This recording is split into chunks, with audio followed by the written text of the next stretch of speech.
The social and political and economic climate of the time was crap for everybody. If you were black, multiply that by 10.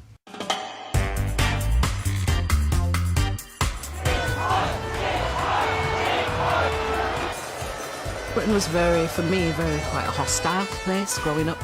Hearing these, we felt we couldn't even leave our communities because the racial attacks at the time and just the slogans on the wall. And we were only young children, and so I think it quite traumatised us, and I think the atmosphere was very much that we weren't wanted. Young black people called the police the wicked Babylon, and they felt they were being persecuted.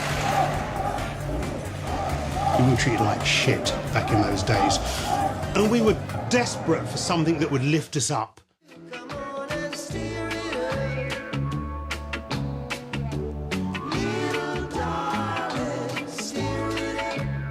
I do remember I sat there watching and Bob Marley came on and screamed. I absolutely screamed, jumping around the place because reggae music wasn't something that the radio stations played or it wasn't really featured in British society. So to see Bob Marley on the Old Grey Whistle test blew my mind. It was one of those moments that you never forget. This is a rock program. This is a reggae artist. It had never happened before. And up until that point, we haven't seen this band perform live. It's been a static image on an album sleeve.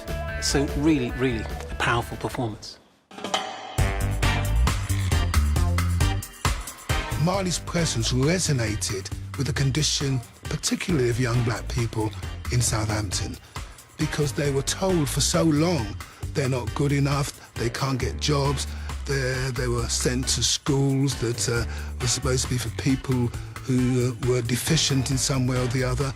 And they saw that the kind of jobs their parents did, as good as they may have been, they wanted to do better. I'm actually a product of the Windrush generation. A lot of our parents had kind of denied their culture to try and assimilate. They tried to anglicise themselves, which obviously didn't work. And, you know, we're growing up, teenage kids, we're seeing that our parents are basically being screwed.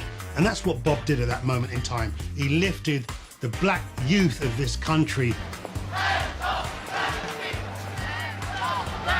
You know, we're being informed by what's going on in America with the whole civil rights thing. So we're pissed off and angry. And Bob gave that a soundtrack.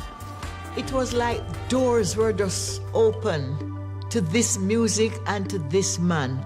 He just blew the roof off with positive vibration and some positive reggae music. His music was an education, so a lot of us didn't have the access to the books. Like now we've got the internet, you can research anything.